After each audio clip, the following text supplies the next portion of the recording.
Podcast.com. Essaye ça.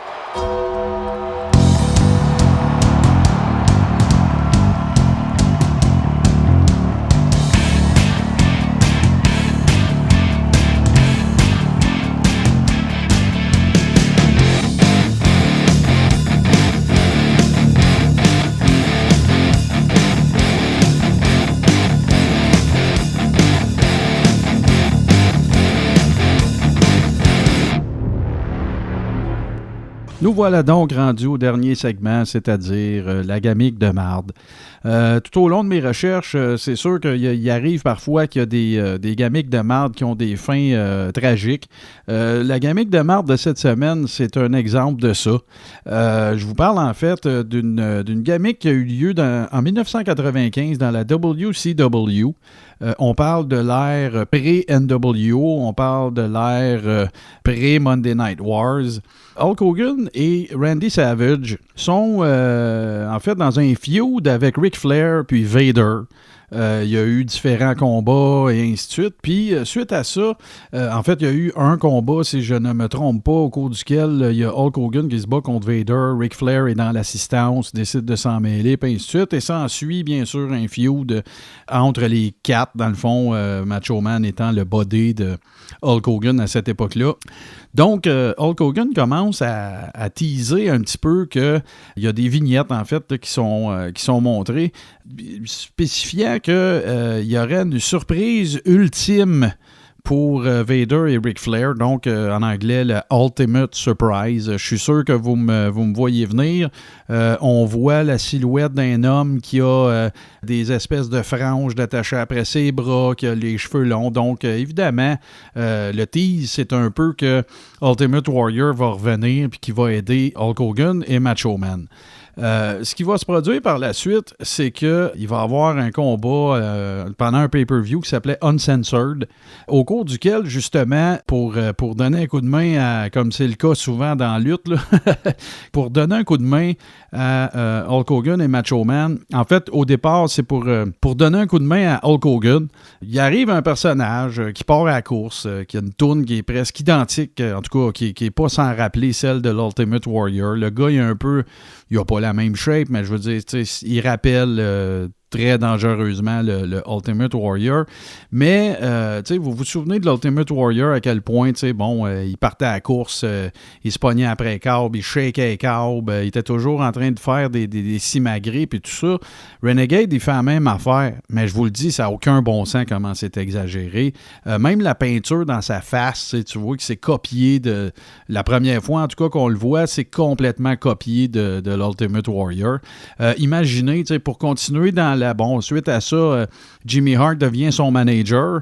Il se pogne avec une figure très connue, un Arn Anderson, pas longtemps après Uncensored. Là, en fait, Uncensored avait lieu au mois de mars, puis c'est au mois de juin, il y a un autre pay-per-view bien connu de la WCW qui s'appelle le Great American Bash. Il se bat contre Arn Anderson, qui a été longtemps, presque toujours, de toute sa carrière, membre des Four Horsemen. Donc, tu sais, pas quelqu'un qui se fait battre de même par un nouveau venu, nécessairement. Après ça, il y a eu un autre pay-per-view, Bash at the Beach, au cours duquel Renegade a battu Mr. Wonderful, Paul Orndorff. Tu sais, son étoile shinait, mettons. Mais je continue et j'insiste, et je vais vous le montrer bien sûr sur la page Facebook Coréron. C'est complètement évident là, que la gamique, c'est de copier de Ultimate Warrior. C'est même pas drôle, là. C'est vraiment du plagiat flagrant.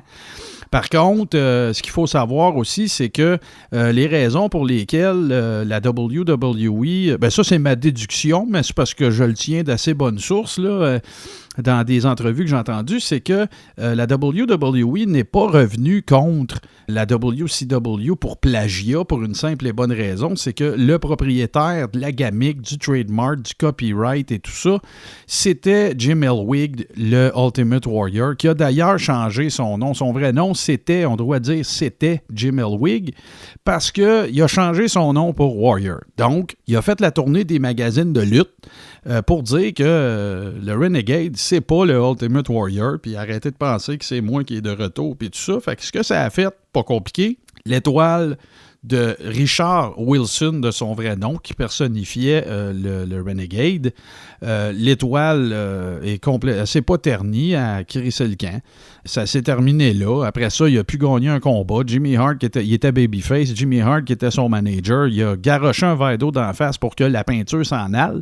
Puis en anglais, c'est une citation, c'est exactement ce qu'il a dit. « You're not a renegade, you're just plain old Rick. » Fait que t'es pas le renegade, t'es juste Richard. T'sais. Fait que ça a fait en sorte qu'évidemment, non seulement son étoile a crissé le camp, mais je veux dire, dans quoi tu veux le faire revenir après, il va toujours être le faux renegade. C'est un peu comme Fred Ottman que je vous racontais, le fameux botch ou la gamique de marde du Shockmaster. Tu vas y faire quoi après, là?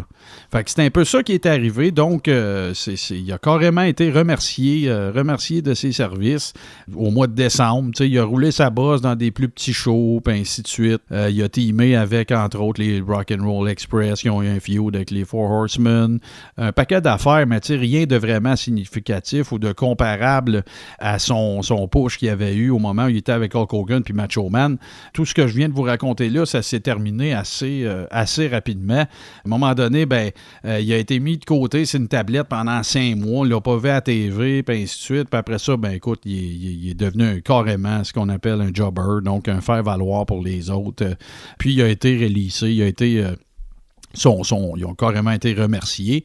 La nouvelle plate, quand je vous dis que ça finit de façon tragique, et c'est bien plate à dire, mais quelques années plus tard, en fait, en 99, et au dire de tous ses proches et tout ça, suite à une dépression majeure, là, justement, relative au traitement qu'il avait eu dans la WCW, M. Wilson s'est malheureusement enlevé la vie au moyen d'un revolver. Il avait juste 33 ans.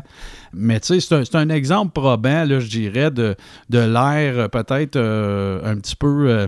en tout cas, Eric Bischoff était dans le giron de la WCW, mais il n'était pas encore vice-président exécutif, puis les Monday Night Wars n'étaient pas commencés, puis Hulk Hogan n'était pas un heel encore, puis NWO n'existait pas, mais ça vous donne un bon exemple d'à quel point la WCW, à cette époque-là, je peux pas utiliser un autre mot que de dire que c'était carrément de la marde. Par contre, pour être honnête aussi, il y a toujours deux côtés de médaille. Dans la WWE, ça allait pas bien mieux. Ça a vraiment été là, les Monday Night Wars qui ont fait que la WWE s'est relevée avec le Attitude Era, puis la décision de changer un peu de direction, puis avoir des personnages, un plombier, puis un goon de hockey, puis un vidangeur, puis un clown, puis ces affaires-là. C'est un peu de là. Je parle pas du Renegade, mais c'est suite à ça, en fait, que les Monday Night Wars ont commencé. Mais non, tragique, là. Dans le fond, Richard Wilson, le Renegade, a été dans la WCW de 95 à fin 97, début 98, avec plusieurs périodes là-dedans, suite à, évidemment, l'épisode du Renegade.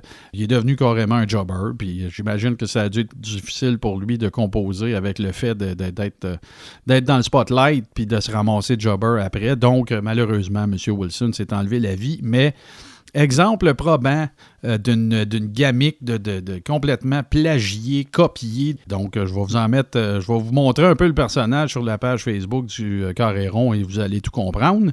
C'est ce qui nous amène également à la fin de ce show très rempli. Écoutez...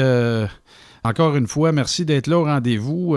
C'est évidemment que si personne écoutait le show, ça serait un peu plus plate à faire, mais encore une fois, des commentaires positifs, ils sont très, très appréciés.